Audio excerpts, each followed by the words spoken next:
Student welcome back to Johri Pathshala. This is Amit Johri sir. जैसा कि आप लोग जानते हैं अभी जी मेन की डेट्स आ चुकी हैं और नीट की भी डेट आ चुकी है।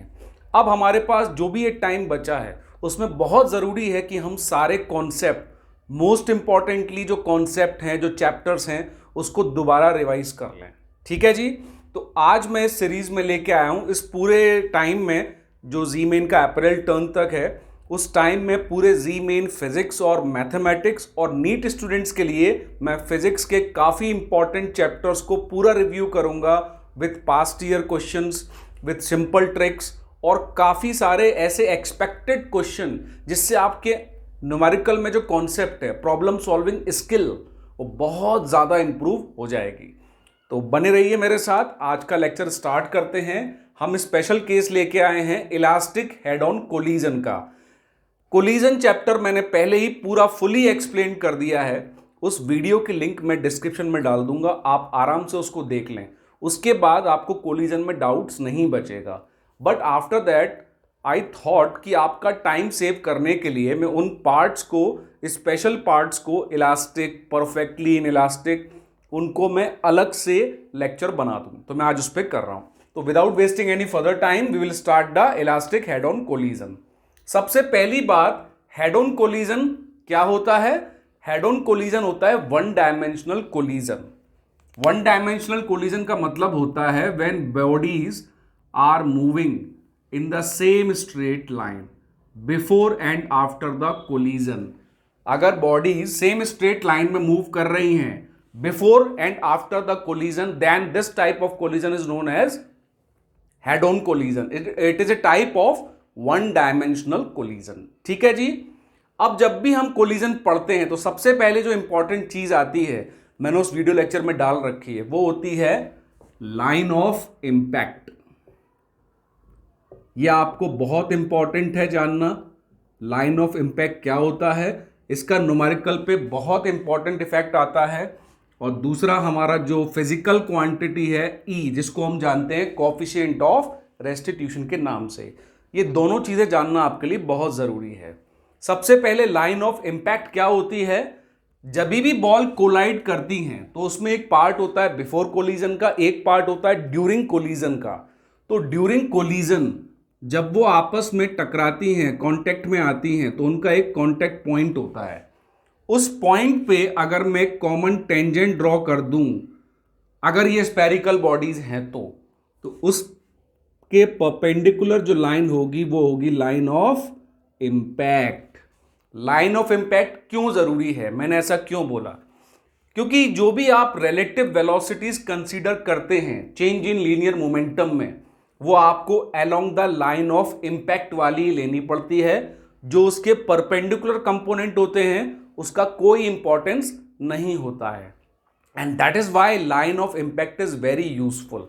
इसका सबसे ज्यादा इफेक्ट आपको पड़ेगा when you do the oblique collision. तो मैं उसमें और इंपॉर्टेंटली आपको इसकी डिटेल समझाऊंगा। ठीक है जी। तो हम जो भी वेलोसिटीज लेते हैं वो किस पे लेते हैं? Along the line of impact. चलिए अब आते हैं इलास्टिक कोलिजन में। इलास्टिक कोलिजन में क्या होता है? सबसे पहली बात, किसी भी टाइप का कोलिजन हो, बस लीनियर मोमेंटम तो कंजर्व है ही है, तो लीनियर मोमेंटम तो कंजर्व है ही है, तो लीनियर मोमेंटम को कंजर्व कर दिया। ये तो हर किसी को, जब भी कोलिजन हो रहा है, कोई एक्सटर्नल फोर्स नहीं होती है, तो लीनियर मोमेंटम तो कंजर्व होता है, चाहे वो किसी भी टाइप का कोलिजन क्यों ना हो। इसमें जो स्पेशल कैटेगरी आती है इलास्टिक कोलिजन, उसमें होता है काइनेटिक एनर्जी भी कंजर्व होती है। यही डिफरेंस है इसका बाकियों से। इलास्टिक कोलिजन चाहे वो हेड ऑन हो चाहे वो ऑब्लिक हो, अगर इलास्टिक कोलिजन है तो उसमें काइनेटिक एनर्जी भी कंजर्व होगी। अब यह है बिफोर कोलिजन की स्टोरी, जिसमें u1 u2 वेलोसिटी नाम दे देते हैं। आफ्टर कोलिजन मान लीजिए ये m1 वाला इसी डायरेक्शन में आगे गया और m2 वाला इसी डायरेक्शन में आगे चला गया v2 से। ठीक है जी। इसको अभी हमने सेम डायरेक्शन में लिया हुआ है। अब इसमें हम आगे जाके इसके केसेस भी देखेंगे when they are in the opposite direction, तो उससे क्या इफेक्ट आएगा हमारे कैलकुलेशंस में।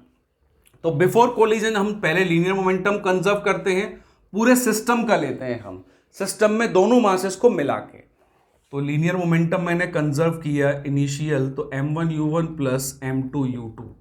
यहां पे बहुत इंपॉर्टेंट चीज आपको याद रखनी है, डायरेक्शन के अकॉर्डिंग साइन कन्वेंशन आपको यूज करना है। जो वेलोसिटीज पॉजिटिव एक्स एक्सिस के अलोंग होगी उसकी डायरेक्शन पॉजिटिव लेना है, कन्वेंशन बना लीजिए आप, और उसकी अपोजिट अगर होगी तो आपको नेगेटिव लेना है। तो मैंने दोनों सेम डायरेक्शन में है, अलोंग द एक्स एक्सिस है पॉजिटिव, मैंने दोनों को प्लस ले लिया। अगर कोई भी अपोजिट होता तो उसकी जगह माइनस साइन आपको रखना पड़ेगा। मैं फिर बात को रिपीट कर रहा हूं, साइन कन्वेंशन आप बहुत इंपॉर्टेंटली याद रखें। फाइनली भी आप दोनों एक्स एक्सिस के अलोंग हैं, तो मैं फाइनली भी कंजर्व कर देता हूं m1v1 प्लस m2v2। ठीक है जी, ये हो गया पहला इक्वेशन। अब काइनेटिक एनर्जी भी कंजर्व है, तो half m1u1 square plus half m2u2 square is equal to final of the system half m1v1 square plus half m2v2 square. ये हो गई आपकी सेकेंड इक्वेशन। ठीक है जी, ये मेरी लीनियर मोमेंटम कंजर्व करने से आई, ये मेरा काइनेटिक एनर्जी कंजर्व करने से आया। अब मुझे इन दोनों इक्वेशन को सॉल्व करके रिलेटिव वेलोसिटी का कैलकुलेशन करना है। तो अब मैं इसको सॉल्व कैसे करूंगा?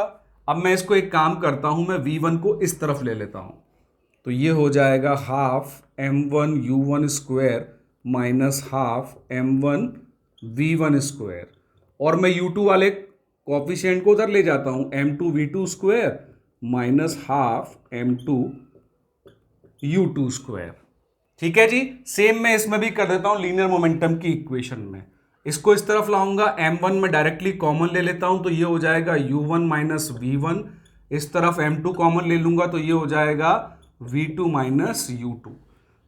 सेम हाफ और m1 कॉमन आएगा, हाफ तो वैसे भी कैंसिल आउट हो रहा है, m1 मैंने कॉमन लिया तो ये आ गया u1 square minus v1 square, और राइट हैंड साइड में आ गया m2 कॉमन लेते ही v2 square minus u2 square.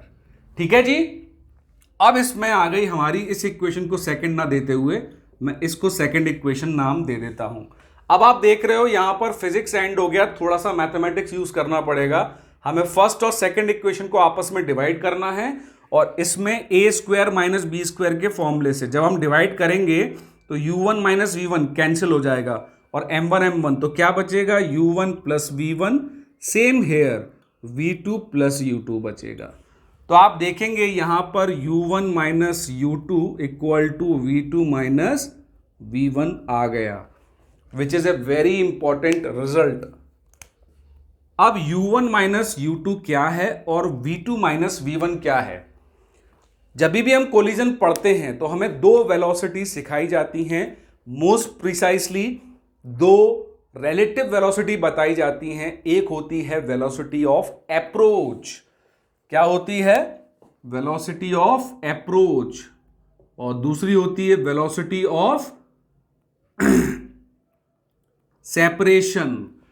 एक अप्रोच की वेलोसिटी और दूसरी सेपरेशन की रिलेटिव वेलोसिटीज। ये दोनों रिलेटिव वेलोसिटी का कंसेप्ट क्यों इंपॉर्टेंट है? क्योंकि इन दोनों का रेशो ही होता है E, जो होता है कोफिशिएंट ऑफ रेस्टिट्यूशन, जो मैंने अपने पहले लेक्चर में कवर किया हुआ है। तो अगर मैं यहां देखूं, जो कोफिशिएंट ऑफ रेस्टिट्यूशन का फॉर्मूला है वो होता है वेलोसिटी ऑफ सेपरेशन और वेलोसिटी ऑफ अप्रोच का ratio with a negative sign. मैं यहां पर उसको क्या लिखूंगा? v2 minus v1 upon u1 minus u2। अब आप देख सकते हैं v2 minus v1 upon u1 minus u2 तो 1 आ रहा है, that means E equals to 1 आ गया।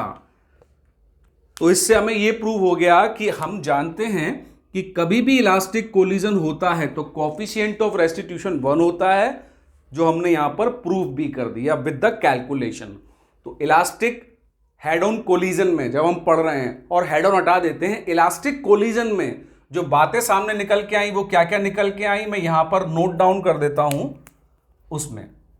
सबसे पहले तो E इक्वल्स टू 1 होता है, कॉफिशिएंट ऑफ रेस्टिट्यूशन 1 होता है, यानी relative velocity before the collision और after the collision are equal. ये बहुत इंपॉर्टेंट फिजिकल क्वांटिटी है कॉफिशिएंट ऑफ रेस्टिट्यूशन, जो आपको बहुत सारे कैलकुलेशन इजी बना देता है। Kinetic energy, linear momentum conserve होता है और काइनेटिक एनर्जी कंजर्व होती है। ये तीन फैक्टर आपको याद रखना है व्हेनेवर आई से इलास्टिक। कभी भी आपको इलास्टिक कोलिजन आता है तो ये तीन चीजें आपको याद रखनी है। E इक्वल्स टू 1 है, लीनियर मोमेंटम कंजर्व है और काइनेटिक एनर्जी भी कंजर्व है। ठीक है, चाहे किसी भी टाइप का इलास्टिक हो, या वो हेड ऑन हो या 2 डायमेंशनल में ऑब्लिक हो, even in advance numerical in 3 dimensional जो ऑब्लिक होते हैं उसमें भी इलास्टिक मतलब E इक्वल्स टू 1 और परफेक्टली इन इलास्टिक मतलब E इक्वल्स टू 0।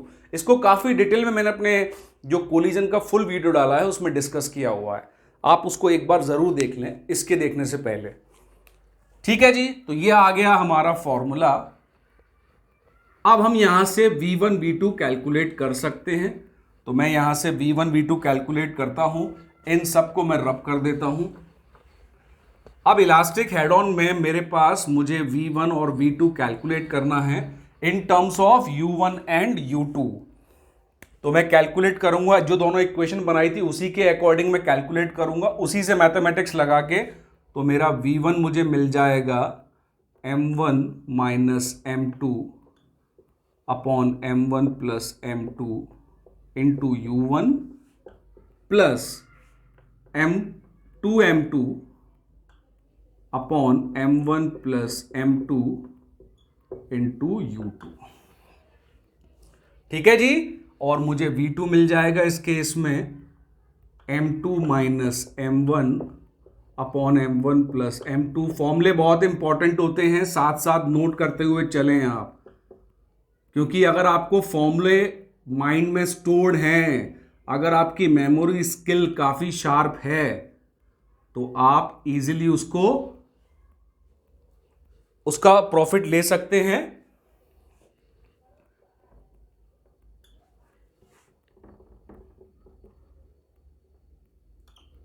फॉर्मूले बहुत इंपॉर्टेंट होते हैं, अगर आपको फॉर्मूले याद हैं तो जी मेन के एग्जाम में और नीट के एग्जाम में आप डायरेक्टली न्यूमेरिकल पे हिट कर सकते हैं, क्योंकि मोस्ट प्रोबेबली अगर आपको कॉन्सेप्ट फॉर्मूले के साथ याद होता है तो न्यूमेरिकल डायरेक्टली जो बेस्ड होते हैं फॉर्मूले पे वो आप इजीली क्रैक कर सकते हैं, आपका टाइम भी सेव होता है। तो इसके लिए आपको चाहिए स्किल्ड मेमोरी, जिसमें आप अपने आप को सारे चैप्टर के न्यूमेरिकल को में फॉर्मूले जो यूज होते हैं उसको याद रखें, इसलिए हाथ से नोट डाउन करना बहुत जरूरी होता है।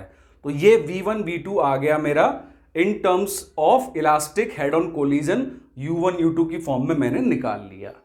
अब इसके स्पेशल केसेस पे चलते हैं।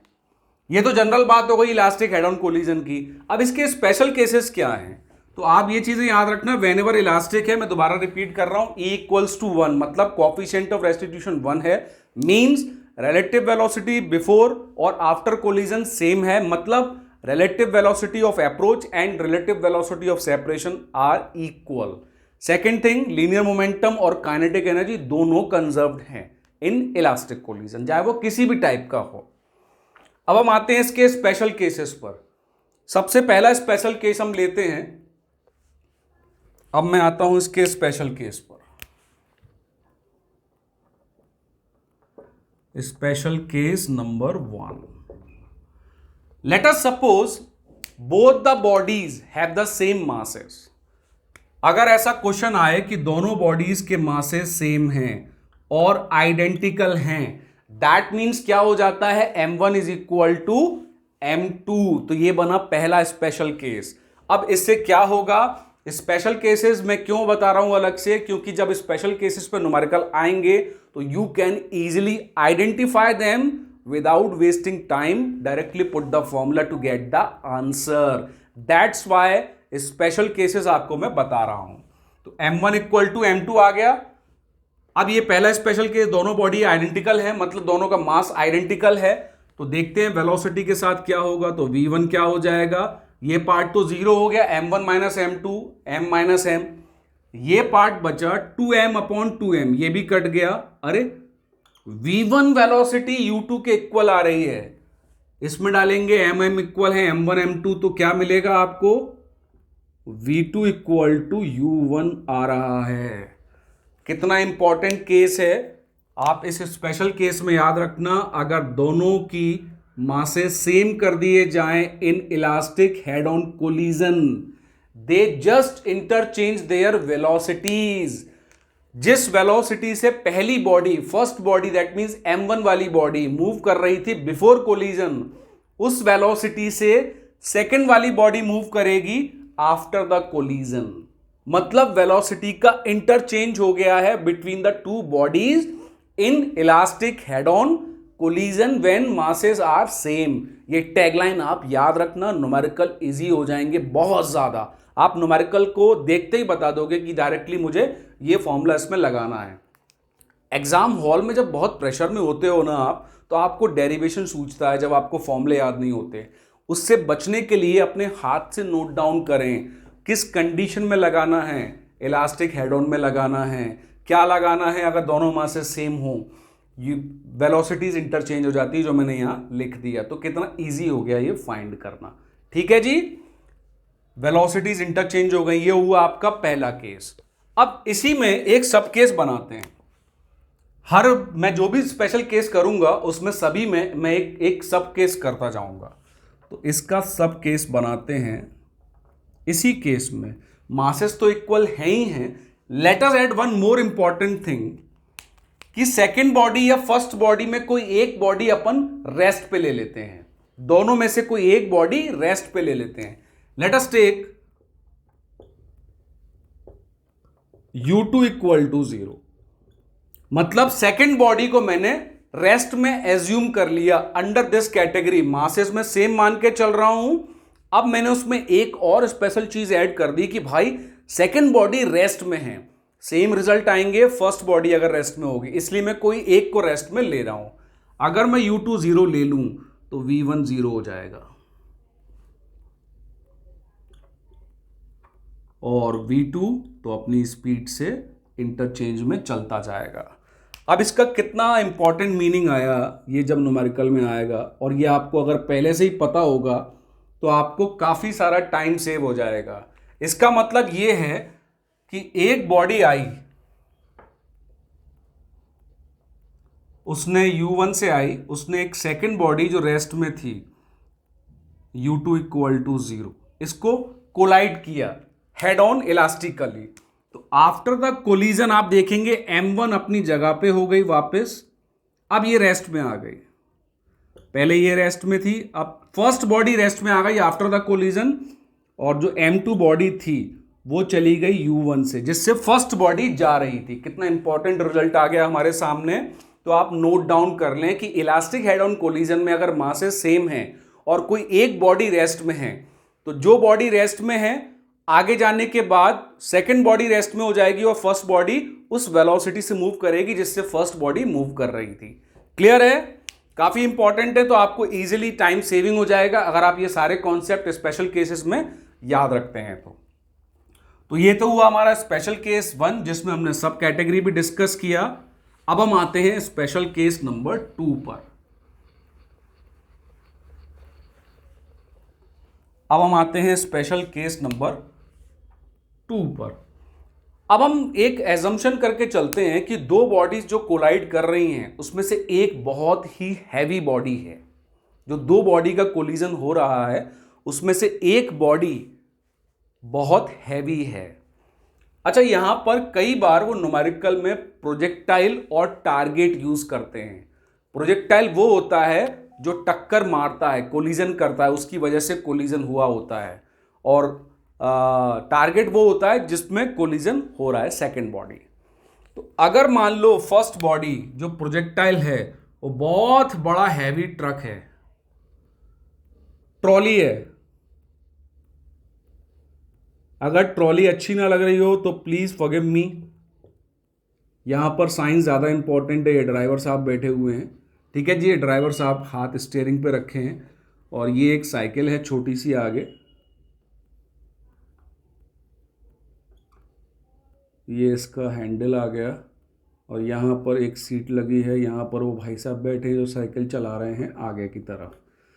तो ये है हमारी m1 बॉडी जो आगे की तरफ मूव कर रही है u1 वेलोसिटी से, ये है m2 बॉडी जो आगे की तरफ मूव कर रही है u2 वेलोसिटी से। अब m1 काफी हैवी है m2 से, ये सेकंड स्पेशल केस है, मतलब m1 is much much heavier than m2, तो we can see that m2 can be put equal to 0। तो हम क्या कर सकते हैं, m2 को ऑलमोस्ट 0 पुट कर सकते हैं। सेम एग्जाम्पल में इसी केस में एक बॉडी का बहुत हैवी होना और दूसरी का बहुत लाइट होने का, ट्रक और साइकिल का एग्जाम्पल के साथ साथ अगर आप देखो तो किसी बॉल को अगर आप थ्रो करो अर्थ पे तो वो भी सेम कैटेगरी में आएगा। ठीक है जी, तो स्पेशल केस को एग्जाम्पल के साथ लिंक भी करें, क्योंकि वहां पर जब केस आएगा तो आपको पता होना चाहिए ये किस कैटेगरी को और किस केस को बिलोंग करता है। तो इसमें ट्रक और छोटी सी साइकिल वाला है, या फिर बॉल का, क्रिकेट बॉल का अर्थ के साथ या फुटबॉल का अर्थ के साथ कोलिजन है। अर्थ बहुत बड़ी बॉडी है, उसके कंपैरिजन में जब बॉल आएगी, फुटबॉल लो या कॉस्को बॉल लो, उनका मास नेग्लिजिबल होगा, मतलब 0 ले सकते हैं। तो वो दोनों केस इस कैटेगरी में आपके आ जाएंगे। तो अगर मैं m2 को 0 रखता हूं तो v1 कितना मिल जाएगा मुझे, यहां पर m2 को 0 रखने से m1 अपॉन, दोनों के मासेस सेम तो नहीं थे इस केस में, तो m1 आ गया अपॉन m1, ये 0 हो गया तो ये आ गया u1, यहां पे m2 0 रख दिया तो ये आ गया u1। v1 की वेलोसिटी u1 हो गई, मतलब जिस वेलोसिटी से वो हैवी बॉडी आ रही थी उसी बॉडी से आफ्टर द कोलिजन वो बॉडी कंटिन्यू करेगी, उसकी वेलोसिटी में कोई इफेक्ट नहीं आएगा। किसकी वेलोसिटी में, हैवी बॉडी की वेलोसिटी में कोई इफेक्ट नहीं आएगा।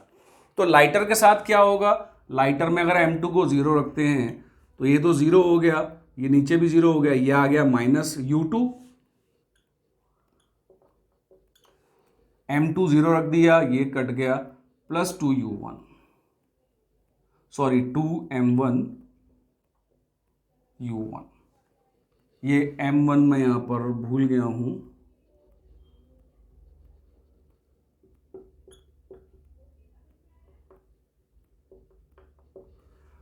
तो आप देख सकते हैं सेकंड की वेलोसिटी माइनस साइन में आ रही है, मतलब सेकंड बॉडी जो है उसकी वेलोसिटी डिक्रीज होने वाली है, उसकी वेलोसिटी आप देख सकते हैं ये हो जाएगी।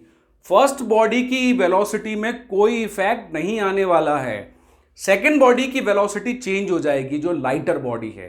तो इस केस का कंक्लूजन क्या निकला, heavier body when collide with the lighter body, तो हैवियर बॉडी की वेलोसिटी में कोई इफेक्ट नहीं आएगा, लाइटर बॉडी की वेलोसिटी में इफेक्ट आएगा, और सबसे ज्यादा इंपैक्ट लाइटर बॉडी पे ही जाएगा। ठीक है जी, क्लियर हुआ। अब मैं इसके सब केस पे चलता हूं, मैं हर केस में सब केस लूंगा, तो इसके सब केस पे अपन चलते हैं। किसी एक को रेस्ट में लेना, या तो हैवी बॉडी को लो या फिर लाइटर बॉडी को लो। तो let us suppose heavy body को रेस्ट में ले लेते हैं, नहीं लाइटर बॉडी को रेस्ट में ले लेते हैं। साइकिल वाला बेचारा चुपचाप खड़ा हुआ था, ट्रक ट्रॉली वाला आया उसको टक्कर मार दिया, तो यहां पर u2 जो था वो बेचारा 0 हो गया, मतलब ट्रक बहुत तेज आ रहा था और लाइटर बॉडी मतलब साइकिल वाला आराम से खड़ा हुआ था। तो उस केस में क्या हुआ, u2 इक्वल टू 0 रख दिया, u2 0 रख दिया, तो आप देखेंगे यहां पर v2 equal to 2m1 u1 आ गया। उसकी वेलोसिटी जस्ट ऑलमोस्ट ट्वाइस से ज़्यादा इंक्रीज हो जाएगी अगर ऐसा हुआ तो। अगर वो ऑलरेडी रेस्ट में हुआ तो उसकी ट्वाइस से ज़्यादा हो गई। ठीक है जी, तो ये हुआ पहला सब केस। सेकंड सब केस, सेकंड केस लेते हैं कि अगर मान लो कोई लाइटर बॉडी, यहां पर प्रोजेक्टाइल कौन था, हैवियर बॉडी, लेकिन अगर कोई लाइटर बॉडी प्रोजेक्टाइल हुई तो अब लाइटर बॉडी प्रोजेक्टाइल कैसे होगी सर आप बताओ, ऐसा कैसे हो सकता है। तो ऐसा होगा, अगर मान लो आपके पास फुटबॉल खेल रहे हो, आप घर पे जब हम अकेले होते हैं फुटबॉल खेलते हैं तो हम क्या करते हैं, फुटबॉल को किक मारते हैं दीवार पे, तो वॉल जो है हमारी वो हैवियर ऑब्जेक्ट है और जो फुटबॉल है वो लाइटर ऑब्जेक्ट है। तो कोलिजन का जो प्रॉपर जो रीजन है वो कौन है, प्रोजेक्टाइल, फुटबॉल या कॉस्को बॉल हम खेलते हैं दीवार पे ऐसे ऐसे फेंक फेंक के, तो Cosco ball lighter body is now projectile. अब यहां पर एक वॉल बना देते हैं, ये वॉल है, काफी बड़ी वॉल आ गई है, और यहां पर आ गया बॉल।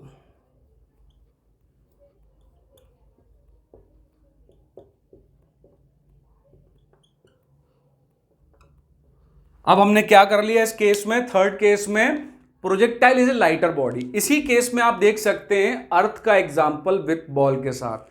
जब आप बॉल को फेंकते हैं, वेरी इंपॉर्टेंटली आपको ग्रेविटेशन कंसीडर नहीं करना होता है ड्यूरिंग कोलिजन। ये आपको पहले लेक्चर जो मैंने इसका कोलिजन का लिया हुआ है उसमें पूरा डिटेल में बताया है कि gravitation come under non impulsive force. We don't take non impulsive force in collision. ठीक है जी। अब इस केस में क्या हुआ, ये आया यहां पर। अब यहां पर हमें m1 की वैल्यू 0 रखना पड़ेगी क्योंकि m2 बहुत हैवी है। तो m1 की 0 रखेंगे तो क्या होगा, v1 कितना आएगा, m1 0 रख दिया तो ये 0 हो गया, 0 हो गया अपॉन m2 तो ये बचा माइनस u1।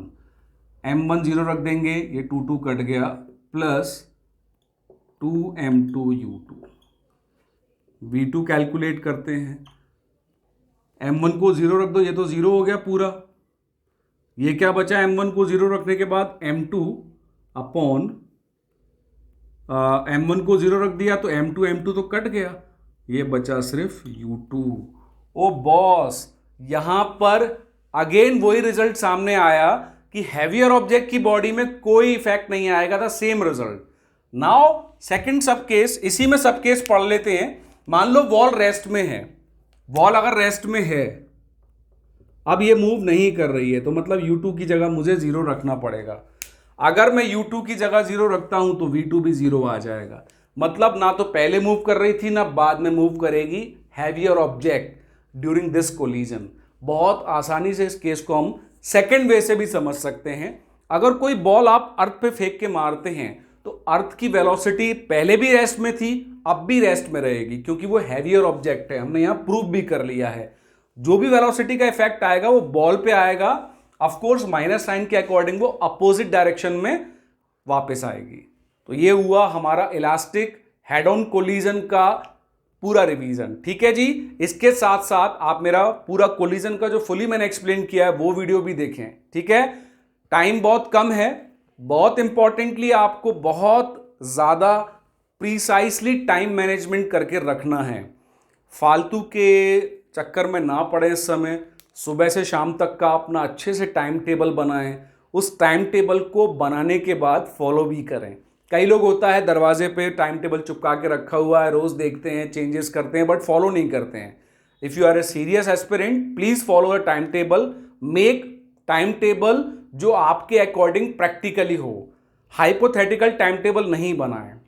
और स्टडी के लिए इस समय बहुत इंपॉर्टेंट है आप सारे चैप्टर के सारे जो इंपॉर्टेंट चैप्टर हैं और जो लोग फुल मार्क्स को टारगेट कर रहे हैं उनको सारे चैप्टर का रिवीजन और उसके साथ साथ इंपॉर्टेंट फॉर्मूलों की लिस्ट को रिवाइज करना, उनके छोटे छोटे पॉइंट्स के साथ जैसे केसेस बनते हैं, और अपने आप को बार बार इवैल्यूएट करना। कैसे करेंगे, आप जितने ज़्यादा हो सके मॉक टेस्ट में अपीयर होइए। जो भी सोर्सेस से आपको मॉक टेस्ट मिलते हैं, आप अपने रिवीजन के बाद डेली कम से कम, मैं प्रैक्टिकली बता रहा हूं, 3 मॉक टेस्ट डेली दें। आप ऑनलाइन दें, ऑफलाइन दें, जिस भी सोर्स से दें, उससे आपका इवैल्यूएशन जो आएगा कि आज की डेट में आप कहां स्टैंड हैं, तो वो ज़रूर करें। बाकी सभी के लिए मेरी शुभकामनाएं हैं। मैं पूरा फिजिक्स और मैथमेटिक्स जी मेन के लिए और नीट की फिजिक्स पूरा रिव्यू करूंगा। चैनल के साथ बने रहें, but please like, share and subscribe and don't forget to comment. अपने डाउट्स भी मुझे कमेंट में बता सकते हैं। Thank you.